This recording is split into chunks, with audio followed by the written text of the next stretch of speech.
Bom dia, pessoal. Mais uma vez aqui nós estamos no nosso dia a dia com a palavra de Deus, né? Nesta terça-feira abençoada que Deus nos concedeu, né?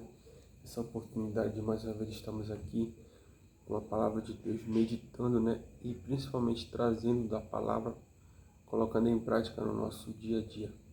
Vamos dar continuidade na nossa história de Moisés. Nós temos muito que aprender, né? Deus ele levanta os improváveis. Deus ele levanta os incapacitados, ele pega os incapacitados e capacita, né?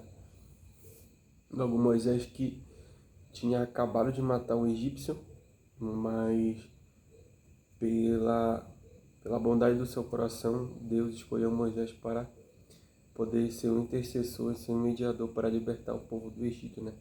Assim como nós que somos falhos pecadores. Com muitas pessoas que te julgam e dizem que tu não é nada, que tu não serve para nada, mas tu é um escolhido. E só o que você tem que fazer é levantar sua cabeça, não olhar para a esquerda nem para a direita, e seguir reto e pedir força e sabedoria para Deus, que Deus vai te guiar nesse caminho que você deve andar, para que assim você conquiste, possa almejar os seus objetivos e principalmente fazer a obra, né? Plantar, né? A palavra de Deus lá na frente colher, né? Então aqui, várias e várias vezes, né? Moisés ele indaga a Deus, dizendo que ele é incapacitado, que ele é uma pessoa que não tem domínio sobre a palavra, não tem um vocabulário bom de falar, até porque ele fala no versículo 3, capítulo 3, se eu não me engano, que ele tem a língua presa, né? E assim Deus institui Arão como profeta, né? Para falar através de Moisés. E, e logo nessa trajetória aí, Deus ele manda Moisés e Arão ir até Faraó e pede para Faraó para ele poder libertar o povo, né? Para o povo poder ir para o deserto, sacrificar o Deus, 3 dias de sacrifício, né? Poder libertar o povo do Egito.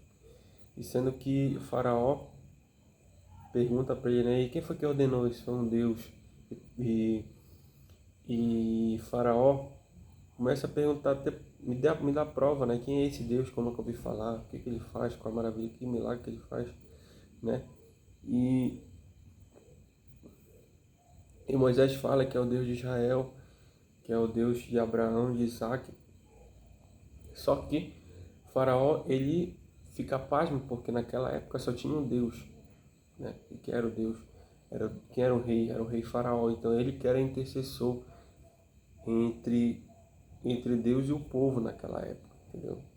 Ele servia a três deuses, que eu não estou lembrado quais são os deuses, entendeu? Então ele fica abismado, porque Moisés chega com ele dizendo que tem outro Deus. Ele pergunta, mas que Deus é esse? Que eu nunca ouvi falar, né? Então, então começa a se trilhar essa história aí, desse impasse aí, né? De Moisés e Faraó. E Faraó não quer libertar o povo do Egito, né? O povo israelita. E então começa a tragar essa peleja aí. E durante esse percurso, né? Deus ele se mostra várias vezes a Moisés, se mostra não, ele fala várias vezes com Moisés, dizendo que ele é com Moisés, que Deus vai fazer a obra, que Deus vai tirar o povo com mão forte, né? E deixará partir com mão forte, e lançará fora da sua terra, ou seja, lançará o povo fora da terra do Egito, né? E, e a partir desse momento, Deus faz uma aliança com Moisés, que ele prometeu, ele lembra da promessa que ele fez lá para o seu Isaac, né? Ele ia fazer a descendência como o grão, Abraão ia fazer sua descendência como o grão da terra. E vai se multiplicar a descendência de Abraão, de Isaac, de Jacó. Que o povo ia peregrinar pela terra prometida, né? E, e depois dessas coisas, Faraó ele começa a se fechar, né? Porque ele se sente ameaçado. Mas entenda uma coisa aqui, que tudo isso aconteceu com Moisés, com Arão e com o faraó, foi por permissão de Deus. Por quê? Porque lá na frente, no capítulo 7, no versículo 2, 3, diz assim, que Deus endurece o coração de faraó. Por quê? Mas por que Deus endureceu o coração de faraó? Porque com certeza o povo do Egito, ele era um povo incrédulo, e principalmente o povo de Israel, né? Ele era um povo incrédulo que mesmo que acontecesse as coisas, mas não acreditavam, entendeu? E também para Deus poder operar os milagres e as maravilhas dele, para que o povo pudesse enxergar e ver, né? E pudesse acreditar. Então, por conta disso, que Deus mandou endurecer o coração de Faraó, por quê? Para que ele pudesse mostrar os seus milagres ali no meio daquele povo, né? Então, deixa eu te falar uma coisa. Ainda que esteja errado, ainda que você esteja na beira do abismo, na beira do precipício, ainda que esteja tudo errado, tudo errado, parte financeira, parte amorosa, parte psicológica, parte material, mas Deus, ele está no controle de tudo. Ele está no controle do bem e do mal. Por quê? Porque ele que criou o universo, ele que criou o mundo. Vê aqui, ó. Mas o povo sofreu muito porque era uma vira-volta, uma vira-volta.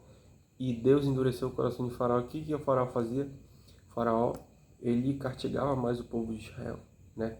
Que antes, o Faraó, ele dava palha, se eu não me engano, para o povo poder fazer o trabalho, né? Só que agora não. Agora ele manda tirar a palha do povo de Israel. Eles vão ter que procurar para poder fazer a palha, ou seja, eles vão ter que trabalhar o dobro para eles poderem entregar o que eles entregavam antes, com o faraó dando material para eles. Ou seja, o trabalho era pior, né? Porque quando Moisés ia até Faraó e pedia para libertar o povo, o faraó ficava indignado. Então o que acontecia? Ele descontava nos escravos, porque o povo de Israel estava sendo escravizado pelo rei do Egito. Entendeu?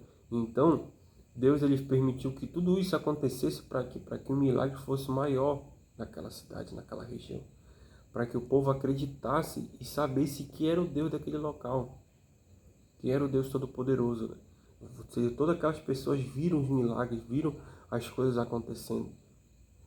Que mais lá na frente a gente vai ver quais são as tragédias, as pragas, né? Então, o que eu tenho que te falar hoje? Deus está no controle da tua vida, Deus está no controle da minha vida.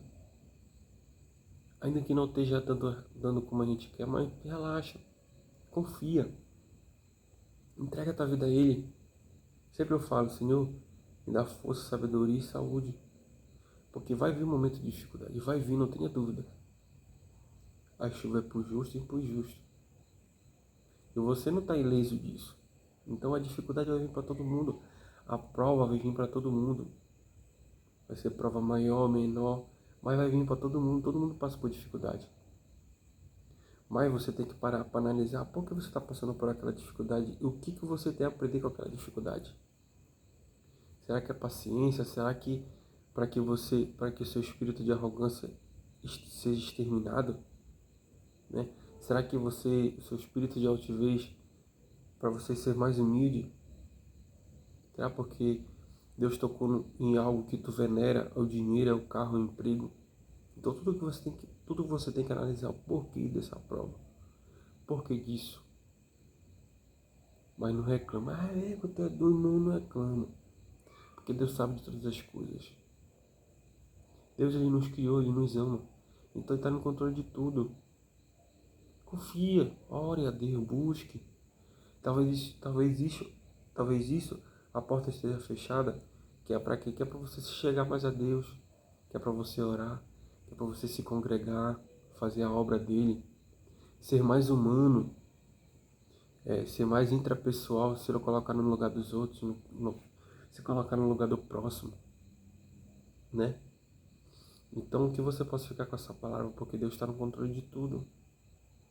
Assim como ele está no controle do povo do Egito,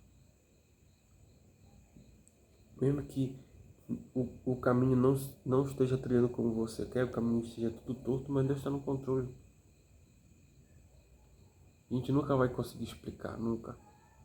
Deixa Deus trabalhar. Nós temos que fazer a nossa parte. Trabalhar, orar, buscar, né?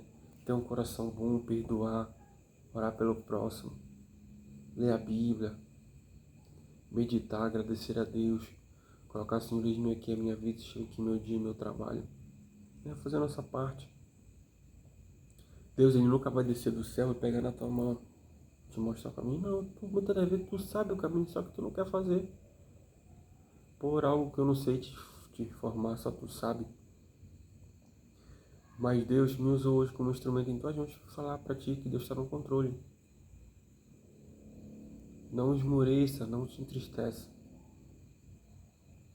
Essa dificuldade às vezes é testemunho lá para frente para que quando outra pessoa passar por essa mesma situação, você já sabe os caminhos das pedras para ensinar, para mostrar. Você já tem uma palavra, você já tem como é que se diz? Um respaldo. Por quê? Porque você já passou por aquilo e sabe como é. Tá bom? Que você possa ficar com essa palavra hoje, tá? Que Deus possa te abençoar grandemente, que você venha ter uma terça-feira abençoada, tá bom? E muita saúde, sabedoria e discernimento, tá? Fique com Deus, que Deus lhe abençoe.